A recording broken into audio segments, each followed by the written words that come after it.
كلنا عارفين ان عمر شاور متخانق مع القيصر، ودي خناقه ما بين الاتنين واحنا عارفين كده كويس. بس قبل ما نبدا في اي حاجه كده تعالى نعرف مين اللي داخل في خناقه النهارده. ومعانا الحسن والحسين وحمو هاب وجيكا وختامهم جو موسى. طبعا انا ما ذكرتهمش كلهم لكن دول البعض منهم، لكن انا عايزك تركز معايا يا صديقي عشان ممكن تكون دي اخر حلقه في السلسله بتاعت عمر شاور والقيصر. لازم تركز معايا، ركز معايا علشان هنبدا. وهنا طبعا الحسن قال له القيصر بكره انا هسلمه لك ويجي تاني يوم. وهنا عمر شاور قال لك انا هروح الفرح. وهنا يروح الفرح يقابله راجل يقول له انا لسه شايف عربيه القيصر.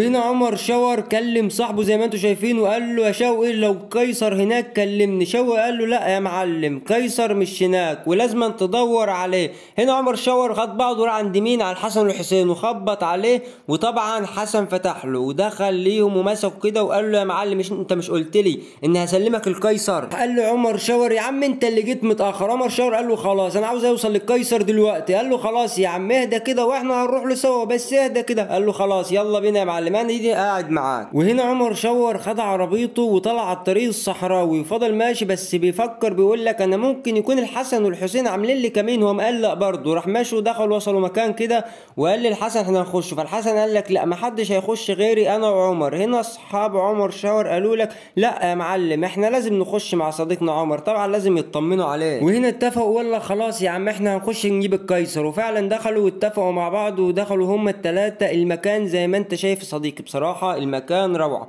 ودخلوا سالوا الراجل قال له في حد بيجي هنا؟ فالراجل قال له زي مين مثلا؟ قال له مثلا يعني زي المشاهير كده، يعني زي القيصر كده مثلا. وهنا الراجل قال لهم خلاص اتفضلوا انتوا خدوا المفاتيح بتاعت الغرف اهيات. هنا عمر شاور انت عارف لو غدرت بيا والله ما هتشوف اخوك تاني. قال له اهدى بس يا عم انت خد اخويا بس كده وروح لف لفه في المكان وانا هغني علشان ما حدش ياخد باله. طبعا هنا هما الاثنين عمالين يلفوا علشان ما حدش ياخد باله. هما بيدوروا على مين اصلا؟ على القيصر يا صديقي. وهنا تبدا الجديد. بس قبل ما نبدا في المتعه دي يا صديقي عايز اقول لك يا حبيب قلبي انت اشتركت في القناه، ما انت مش هتطلع من الفيديو ده الا لو انت عمل لايك واشتراك وفعل الجرس للكل عشان يوصلك اي جديد باي فيديو جديد انا بنزله يا صديقي. لا بهزر معاك يا صديقي، انت تعمل اللي انت عايزه القناه بتاعتك. وهنا طبعا عمر شاور والمعلم الحسين بيلفوا هنا طبعا وعايزين يجيبوا القيصر. هم هيموتوا يدوروا ويجيبوا القيصر من المكان ده. وهنا الحسين طبعا فكر يهرب، فعمر شاور جرى وراح ماسكه وقال له انت عارف لو هربت انت عارف انا هعمل فيك ايه زي المره اللي عدت. ونيجي كده نبص بصه هو عمل فيه ايه المره اللي عدت.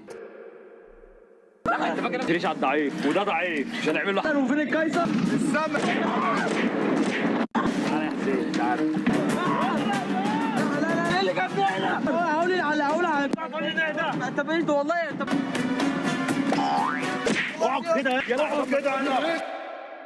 وهنا الحسن دخل مخضوض قال له في ايه يا عم اهدى؟ قال له بصراحه انا خايف ان انت تكون خدت اخويا وعملت فيه زي المره اللي عدت. انت عمر شاور مالكش امان بصراحه. وهنا هنيجي ندور على القيصر براحتنا يا معلم. وخدوا بعض وفضلوا يسحبوا. وهنا تحضر المفاجاه لقوا مكان القيصر. وهنا عمر شاور دخل يسحب وفجاه يلاقوا شخص جوه نايم. عمر شاور قال لهم بس محدش يعمل صوت. لقوا جلابيه القيصر وواحد نايم. طب مين اللي نايم ده يا صديقي؟ توقع كده معايا مين في الكومنتات. هنا يحضر جو موسى هو اللي نايم. طب اللي جاب جو موسى القيصر؟ ما انت لازم تكمل الفيديو للاخر دي عشان تعرف الدنيا كلها ماشيه ازاي. جيت ريدي ويز مي اول مره اعملها وفعلا متاخر. قيصر والرجاله كلها جايين دلوقتي حالا وانا والله ما مجهز حاجه. اشرب باور القهوه. دودو يا قمر يا بطوط طاير. يلا انزل بالشنطه. فين هدوم المصيف اللي فات؟ والله ما رحت. اسف. ريحه ماشي حط ماشي. طيب شرطه نضيف لا ارمي. القطره بتاعتنا حط. هنحتاج ايه بقى؟ هنحتاج لبس المصايف وبتاع. استنى جايبه بس عمري ما طلعت بيه. قميص المرقع ده حلو. الشيرت الابيض بتاع ماشي حلو. بتاع الشبك الكومبليزو حلو. حط يا حمص. ايه القميص الاصفر ده ينفع؟ حلو حط. مشط الشعر حط. طلبات وامي كانت غاسله دول حط وخلاص. ما اعرفش ايه الموضوع. حلو. اسرع ريدي ويز مي يا حمص. ما حدش يقول ان احنا مسافرين عشان العيون كلها بصاصه. بحبكم وانتوا دايما معايا. وطبعا رايح اللي نادم علينا العيال هيجنون. وهنا جو موسى صحي لقاهم بحالهم حواليه. قال لهم اهدوا يا عم في ايه وايه اللي جابكم هنا؟ طبعا جو موسى قايم مستغرب ومش عارف يعمل ايه. وهنا تحضر المفاجاه يا صديقي. انا عايزك تشترك في القناه وتفعل الجرس للكل وتستنى كمان جزء. المفروض ان ده الاخير بس انا مجهز لك حاجه حلوه.